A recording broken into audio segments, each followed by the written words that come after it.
Un petit bonus est ajouté dernièrement à Google Classroom, version tablette seulement sur iPad. Si vous allez dans un cours, n'importe quel, par exemple, ici j'ai mon exemple de cours, et vous allez dans la section participants. Normalement, vous avez la liste de tous vos élèves et le petit icône en haut à droite qui permet de sélectionner des élèves.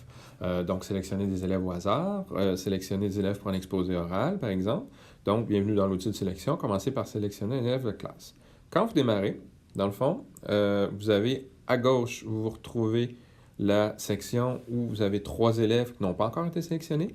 Vous allez avoir des élèves qui ont été sélectionnés et des élèves absents. Par exemple, ici, Stéphanie Pézalet viens faire ton exposé oral. Donc, Stéphanie fait son exposé oral. Parfait.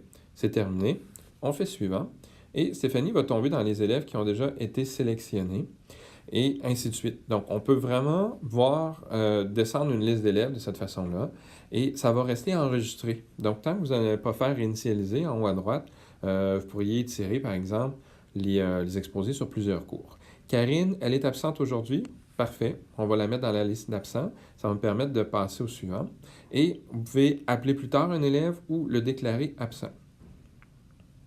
Une fois que c'est terminé, fin de la session, vous avez sélectionné tous les élèves du cours et vous avez un espèce de petit rapport ici qui vous permet de voir les élèves qui ont été sélectionnés, les élèves qui sont absents. Si vous démarrez une nouvelle session, ça réinitialise le processus tout simplement et vous pouvez recommencer. Très pratique pour former des équipes, sélectionner des élèves au hasard, sélectionner des élèves pour un exposé ou tout simplement poser des questions à un élève au hasard.